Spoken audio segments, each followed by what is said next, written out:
I'm honored and obviously a little bit intimidated to be here today for this conversation with Robert Duvall.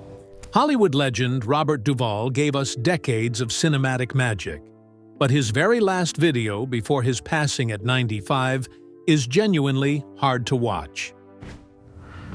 Well, you know, when I met Larry McMurtry years ago, he said I should play Colonel Call, and a lot of people said that. They offered me Call. So I said to my agent, look, you have a good working relation with James Garner. He was going to play. In a raw and deeply emotional farewell, the frail Godfather icon left fans completely stunned with a final message that carries a heartbreaking, heavy weight. What exactly did Duvall reveal in these incredibly personal final moments? And why is it leaving the internet in tears? Join us as we uncover the truth behind Robert Duvall's final moments on camera. The decision that changed Robert Duvall's life. Most people remember Robert Duvall as the quiet force behind some of Hollywood's greatest performances, but long before the awards, legendary roles, and decades of acclaim, he was just a young boy growing up in a family that had already mapped out what they believed his future should be. Looking back now, it's remarkable how close the world came to never seeing Robert Duvall become an actor at all. Born on January 5, 1931, in San Diego, California, Robert was the middle of three boys in a disciplined military household. His father, Rear Admiral William Howard Duvall, had built a respected career in the United States Navy, and there was a strong expectation that his son would eventually follow the same path. Structure, responsibility, and duty shaped everyday life, leaving very little room for dreams of the stage. As his father's assignments changed, the family moved frequently before eventually spending much of Robert's childhood in Annapolis, Maryland, where his father was stationed at the United States Naval Academy. On the surface, everything pointed toward a predictable future. But even as a young boy, Robert quietly felt drawn toward something completely different. Years later, he admitted that school was never where he shined. In fact, he joked that he was terrible at almost everything except acting. That realization slowly pushed him away from the future everyone else imagined. Instead of enrolling at the Naval Academy like his father expected, Robert chose to study drama at Principia College in Illinois. It wasn't the safe decision, and it certainly wasn't the expected one. But it became the first major turning point in a career that would eventually influence generations of actors. Robert never chased the obvious path. He trusted his instincts, even when they carried enormous uncertainty. Before acting could fully take over his life, however, duty called in another way. After graduating in 1953, Robert spent a year serving in the United States Army. Over time, stories began circulating that painted him as a decorated Korean War hero fighting on the front lines. But Robert never let those myths grow. With his usual dry humor, he laughed off the exaggerations, explaining that he barely qualified with his rifle during basic training. Even during his military service, acting refused to let go of him. While stationed at Camp Gordon in Georgia, he joined a local amateur theater production of the Comedy Room Service. It wasn't a glamorous performance, but it reminded him exactly where he belonged. Once his Army service ended, Robert headed to New York with little more than determination and an overwhelming desire to become a serious actor. The city wasn't exactly welcoming to young performers trying to make a name for themselves. Jobs were scarce, money disappeared quickly, and rejection became almost a daily routine. But Robert wasn't alone.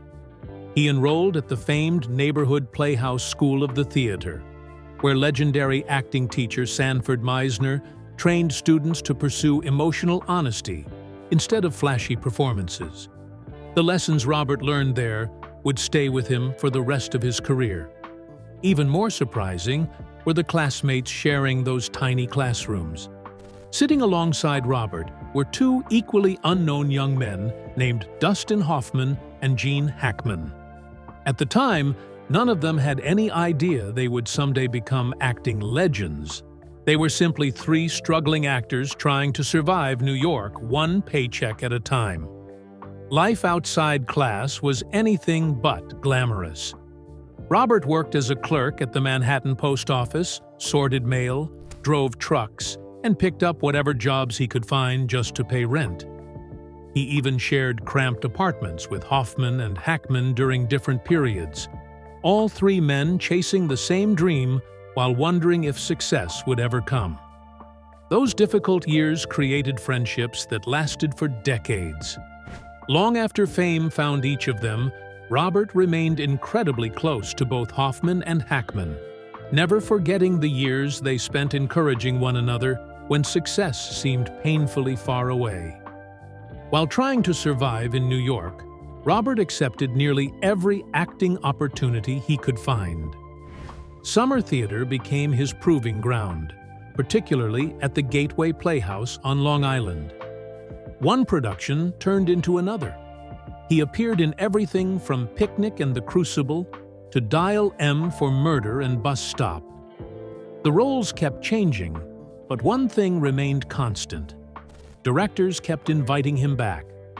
Before long, playbills were describing Robert as an audience favorite, and theater insiders began paying close attention to the quiet, young actor who seemed capable of disappearing completely into every character he played. Then came the performance that changed everything. When Robert took on the role of Eddie Carbone in Arthur Miller's A View from the Bridge, the production attracted the attention of Miller himself. Watching from the audience, the legendary playwright saw something extraordinary in the young actor's performance. More importantly, so did several influential people in attendance. Those connections opened doors almost overnight, leading Robert to one of his first major television opportunities on Naked City. It was the break he had been working toward for years, and it marked the moment when the struggling stage actor finally began stepping into a much bigger world. Before long, Hollywood would come calling, and the performances that turned Robert Duvall into a cinematic legend were finally about to begin. The roles that made Robert Duvall a legend. In 1959, Robert Duvall made his television debut on Armstrong Circle Theater. It wasn't a breakout moment that instantly made him a household name, but it was enough to get Hollywood's attention. Casting directors quickly realized they had found someone who could make even the smallest part feel completely believable. Before long, Robert became one of the busiest guest actors on television, appearing across countless crime dramas, westerns, thrillers, and suspense series throughout the 1960s. Audiences began recognizing his face, even if they didn't always know his name. Whether he appeared for 5 minutes or the entire episode, he had an unusual ability to leave an impression. There was never anything flashy about his performances. Instead, he relied on honesty. He played every role as if the character were a real person instead of someone reading lines from a script. Then, in 1962, everything changed. Robert made his film debut as Boo Radley in To Kill a Mockingbird, and despite having almost no dialogue, he delivered one of the movie's most unforgettable performances. In a film filled with powerful speeches and memorable characters, Robert captured audiences' hearts largely through silence. The opportunity came through screenwriter Horton Foote, who had watched Robert perform years earlier on stage and believed he possessed something special. Foote praised Robert's ability to understand ordinary people and uncover emotional truths that other actors often missed. That belief launched a professional relationship that would continue for decades. Over the rest of the 1960s, Robert steadily built his reputation. He appeared in a variety of films, sometimes in supporting roles, and sometimes in smaller parts. But directors kept calling him back because he made every character memorable. By the time the 1970s arrived, Hollywood had finally caught up with what theater audiences already knew. Robert Duvall wasn't simply a reliable supporting actor. He was becoming one of the finest performers of his generation. The decade transformed his career. After gaining attention with MASH and THX 1138, Robert landed the role that would change his life forever. As Tom Hagen in The Godfather, Robert delivered a performance built on quiet control. While other characters exploded with emotion, Tom remained calm, thoughtful, and intensely loyal. His performance earned him his first Oscar nomination and established him as one of Hollywood's most respected actors. He returned for The Godfather Part 2 and continued his collaboration with Francis Ford Coppola in The Conversation. Then came another role that became legendary. In Apocalypse Now, Robert portrayed Lieutenant Colonel Bill Kilgore, the fearless military officer whose famous line about loving the smell of napalm in the morning became one of the most recognized moments in cinema history. The performance earned Robert another Academy Award nomination, along with major wins at the BAFTA and Golden Globe Awards. Around the same period, Robert delivered another praised performance in The Great Santini, playing a demanding Marine father whose harsh exterior hid deeper struggles. Once again, he received an Oscar nomination. Francis Ford Coppola summed up what many filmmakers believed when he described Robert as one of the 4 or 5 greatest actors in the world. But despite his success, Robert never seemed interested in chasing celebrity. His focus remained on finding truthful characters. That commitment reached its peak in 1983 when Robert played struggling country singer Max Sledge in Tender Mercies. He insisted on performing his own songs because he believed authenticity mattered. The performance earned Robert the Academy Award for Best Actor and became one of the most respected roles of his career. His co-star Tess Harper later said Robert disappeared so completely into the character that she felt she knew Max Sledge rather than Robert Duvall. By the end of the decade, Robert delivered another career-defining performance in Lonesome Dove. Playing Augustus Gus McCrae, he created a character filled with humor, wisdom, and heart. Robert later admitted it was his personal favorite role, and the performance earned him a Golden Globe and Emmy nomination. The 1990s brought one of the biggest controversies of his career when he declined to return for The Godfather Part 3. Robert explained that he did not believe his contribution should be valued far below Al Pacino's, and rather than accept a deal he felt undervalued him, he walked away. Instead of looking back, Robert continued creating new opportunities.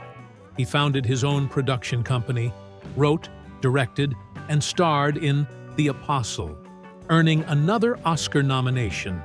He followed it with another acclaimed performance in A Civil Action. One of the most remarkable things about Robert's career was his versatility. He never allowed himself to become trapped playing the same type of character. Whether portraying a lawyer, preacher, police officer, soldier, or father, every performance felt completely original. Even well into his 80s, retirement never seemed to interest him. His performance opposite Robert Downey Jr. in The Judge earned him another Academy Award nomination, making him one of the oldest actors ever recognized in the category. He continued working until his final film appearances in Hustle and The Pale Blue Eye in 2022. After more than 60 years on screen, Robert Duvall had nothing left to prove. He had earned the admiration of fellow actors, directors, critics, and audiences around the world. Yet, after a lifetime of unforgettable performances, it would be the quiet and deeply personal moments near the end of his life that many fans would find impossible to forget. The Love, Robert Duvall, waited decades to find. For someone who spent more than 6 decades bringing unforgettable love stories, family dramas, and deeply emotional relationships to the screen, Robert Duvall's own romantic life followed a very different path. He fell in love more than once, married 4 different women, and spent years hoping to become a father. Yet despite everything he achieved, there was one dream that always remained just out of reach. Unlike many Hollywood stars whose private lives were constantly making headlines, Robert rarely spoke publicly about his marriages. He preferred to let his work do the talking. But over the years, pieces of his personal story gradually emerged, revealing a man who never stopped believing in love, even after heartbreak. His first serious chapter began in the early 1960s. While working on To Kill a Mockingbird, Robert met former dancer Barbara Benjamin. Their relationship quickly grew, and in 1964, the two married. At the time, Robert's acting career was only beginning to gain momentum, and together they tried building a life away from the growing pressures of Hollywood. Barbara already had 2 young daughters from a previous relationship, making Robert an instant stepfather. Although he never had biological children of his own, this gave him his first real experience helping to raise a family. Friends later described him as caring and committed, embracing the responsibilities that came with becoming part of the girls' lives. For more than a decade, the marriage endured as Robert slowly climbed the Hollywood ladder. But success often brings new pressures, and by 1975, the relationship had come to an end. Not long afterward, love found him again. While appearing in the Broadway production of American Buffalo, Robert met actress Gail Youngs. According to Robert, it was love at first sight. The relationship moved steadily, and the couple married in 1982, just as his career was reaching extraordinary new heights. Professionally, they even worked together. Gail appeared alongside Robert in Tender Mercies, the film that would eventually earn him his first Academy Award for Best Actor. From the outside, everything appeared to be falling perfectly into place. Behind closed doors, however, things were much more complicated. Years later, Gail described Robert as an incredibly gifted but deeply demanding perfectionist. According to her, his relentless pursuit of excellence made everyday married life difficult to sustain. After 4 years together, the couple divorced in 1986. By then, Robert had become one of the most respected actors in Hollywood. But professional success still hadn't translated into lasting happiness at home. A few years later, another unexpected encounter changed his personal life. Robert met dancer Sharon Brophy during a tango class. Their shared interest quickly turned into a relationship, and in 1991 they married. Compared to Robert's growing fame, Sharon preferred a much quieter lifestyle. She rarely sought the spotlight and largely stayed out of the public eye throughout their marriage. For a time, it seemed Robert had finally found the stability he had been searching for. Unfortunately, the relationship wasn't meant to last. After 4 years together, the couple quietly divorced in 1995. 3 marriages had ended, but Robert never became cynical about love. Instead, he remained open to finding the right person. That decision would eventually lead to one of the most unexpected moments of his life. While visiting Argentina, Robert experienced what he later described as a chance encounter that changed everything. Walking down the street, he met a young woman named Luciana Pedraza. The meeting couldn't have been more ordinary. Luciana didn't recognize the Hollywood legend standing in front of her. She simply struck up a conversation and eventually invited him to a party. Without fame influencing their first impression of one another, the two connected naturally. Years later, Robert admitted he initially noticed their age difference. Luciana was significantly younger, but instead of letting that discourage him, he decided to take a chance.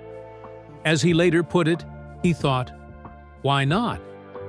It turned out to be one of the best decisions of his life. The couple married in 2005 and remained together for the rest of Robert's life.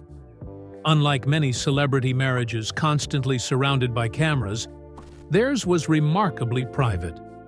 They spent much of their time away from Hollywood, enjoying a slower pace of life with their horses and dogs, taking long walks, gardening, and living far from the constant attention that often follows movie stars. Luciana also shared Robert's creative interests.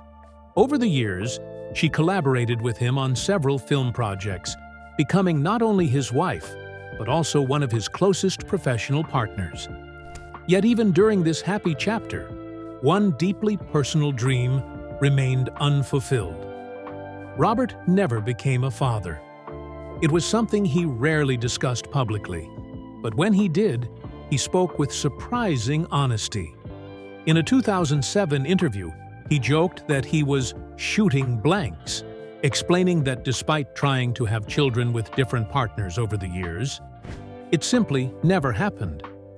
He even revealed that he and Luciana had seriously considered adoption, but for reasons he never fully explained, they ultimately decided not to move forward with it. Although Robert never had biological or adopted children, his experience helping raise Barbara Benjamin's daughters gave him at least a glimpse of family life during his first marriage. Those years remained the closest he came to fatherhood. Unlike many celebrities who constantly chased headlines through dramatic romances, Robert's relationships were defined more by privacy than publicity. There were marriages, divorces, disappointments, and fresh beginnings, but very little public scandal. He simply kept believing that love was worth pursuing, no matter how many times life forced him to start over. In the end, it seems Robert found the peace he had been searching for with Luciana. The two spent more than 20 years together, building a life centered not on Hollywood glamour, but on quiet companionship. When Robert passed away at 95, he left behind an extraordinary film legacy, countless lifelong friendships, and the woman who had shared the final chapter of his remarkable journey. While he never experienced fatherhood the way he once hoped, it's clear that love remained one of the defining forces of his life, proving that sometimes happiness doesn't arrive exactly as we imagine, but it still finds a way to leave a lasting mark. The unfiltered side of Robert Duvall. By the time Robert Duvall reached the peak of his career, he had earned something far more valuable than fame. He had earned the right to speak his mind. After decades of working alongside some of the greatest filmmakers in Hollywood, Robert had developed strong opinions about acting, directing, and what separated a truly great film from one that simply looked impressive. Unlike many stars who carefully avoided controversy, he never seemed interested in giving politically safe answers. If he loved something, he said so. If he hated it, he wasn't afraid to say that either. That honesty occasionally caught people completely off guard. One of the biggest surprises came when Robert openly criticized one of the most celebrated directors in cinema history, Stanley Kubrick. For most actors, criticizing Kubrick would have been almost unthinkable. After all, he directed classics like The Shining and A Clockwork Orange, and is widely regarded as one of the greatest filmmakers who ever lived. But Robert saw things differently. During an industry roundtable discussion, he bluntly described Kubrick as an actor's enemy. The room immediately fell silent. Robert argued that while Kubrick may have created visually brilliant films, he believed some of the performances inside those movies were among the weakest he had ever seen. He even pointed directly to The Shining and A Clockwork Orange, saying they were great films filled with what he considered terrible acting. But Robert wasn't trying to shock people for attention. He genuinely believed that actors performed best when they were trusted, not controlled. Throughout his own career, directors had praised his ability to disappear into a character, and Robert valued filmmakers who allowed that freedom. And Kubrick wasn't the only legendary filmmaker who found himself in Robert's crosshairs. During that same conversation, the discussion turned to David Fincher. At first, Robert casually asked, "Who's he? He's the director?" Some people laughed, unsure whether he was joking. Then, after remembering who Fincher was, Robert admitted he had once turned down a role in C7N. Again, the comments surprised almost everyone. By then, Fincher had already built a reputation as one of Hollywood's most respected directors through films like C7N, Fight Club, Zodiac, and Gone Girl. Yet Robert remained completely unmoved by popular opinion. That independent streak had followed him throughout his entire career. He never judged movies by the size of their budget, the fame of their director, or the excitement surrounding their release. He judged them by one simple question: was the film actually good? That philosophy became crystal clear in 2013 when Disney released The Lone Ranger, one of the most expensive films ever made. With a reported production budget of around $250 million, enormous visual effects, major stars, and years of anticipation, the movie was expected to become a massive blockbuster. Instead, it became one of Hollywood's biggest disappointments. Robert didn't soften his opinion. Speaking shortly after its release, he dismissed the film as simply a bad movie. Robert argued that Hollywood had become obsessed with pouring hundreds of millions of dollars into giant productions, while smaller, independent films struggled to find even a fraction of that funding. In his view, studios had their priorities backward. Great storytelling didn't require endless explosions or enormous budgets. It required strong characters, honest performances, and filmmakers willing to take creative risks. Ironically, the production of The Lone Ranger seemed to prove his point. The film became notorious for one disaster after another. Wildfires interrupted filming, severe weather caused delays, a chickenpox outbreak spread through the cast and crew, and production suffered the heartbreaking loss of a water safety expert who drowned during filming. By the time audiences finally saw the finished product, expectations had collapsed. The movie reportedly lost Disney well over $100 million, making it one of the studio's most painful financial failures. While Hollywood was pouring extraordinary amounts of money into struggling blockbusters, Robert quietly went in the opposite direction. That same year, he released his own Western, A Night in Old Mexico. It was made on a fraction of the budget, without massive special effects or endless marketing campaigns. The following year, he reminded everyone exactly why he remained one of the industry's finest actors. His heartbreaking performance opposite Robert Downey Jr. in The Judge earned widespread praise and another Academy Award nomination, proving that even in his 80s, he could still command the screen with little more than honesty, restraint, and emotional depth. As he grew older, Robert naturally slowed the pace of his work, choosing only projects that genuinely interested him. He was never chasing trends or trying to stay relevant. He simply wanted to tell stories he believed were worth telling. Looking back, that's what made Robert Duvall so different from many of his contemporaries.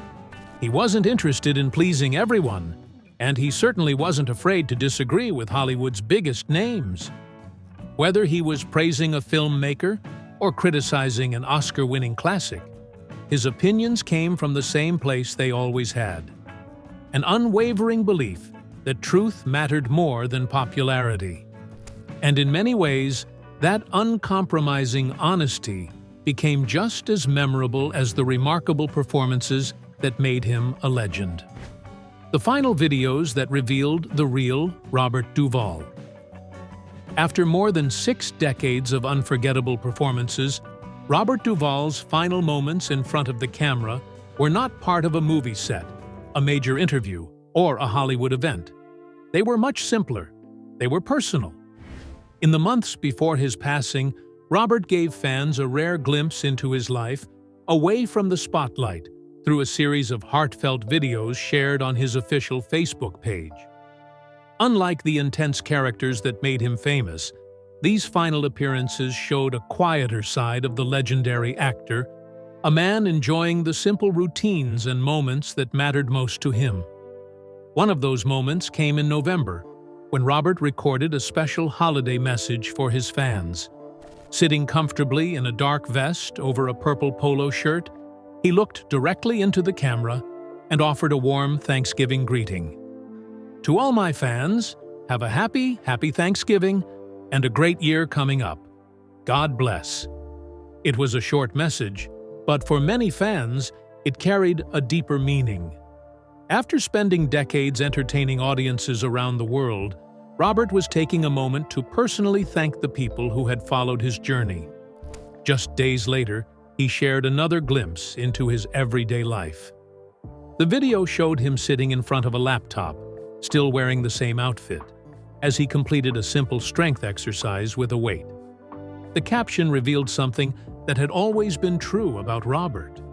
Even at an advanced age, he valued staying active and maintaining a routine. He explained that he never relied on a traditional gym routine to prepare for movie roles. Instead, he preferred activities he genuinely enjoyed, including tennis, swimming, and horseback riding. But the most emotional video came shortly afterward. For his 95th birthday, Robert's wife, Luciana Duvall, created a special tribute celebrating his incredible journey. The montage looked back at his life from childhood through his extraordinary Hollywood career, offering fans a rare look at the person behind the legendary performances. The video ended with a simple but touching moment, showing Robert smiling as he took a bite from a giant cookie.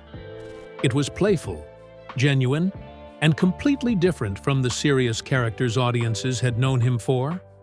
The message that accompanied the tribute described his life as a mighty ride and ended with the words, happy birthday, Bob. We love you." Robert himself shared his appreciation, writing that Luciana had surprised him with the birthday video and thanking fans for their support throughout the years. Only a short time later, Robert Duvall passed away peacefully at his home in Middleburg, Virginia, with Luciana by his side. In her tribute after his passing, Luciana described the man behind the legend. To the world, he was an Academy Award-winning actor, filmmaker, and storyteller. But to her, he was simply everything. She remembered his passion for his craft, his love for bringing characters to life, his appreciation for good food, and his ability to fill a room with stories. And perhaps that is what made his final videos so special. They weren't a grand farewell or a carefully planned goodbye. They were just Robert being Robert.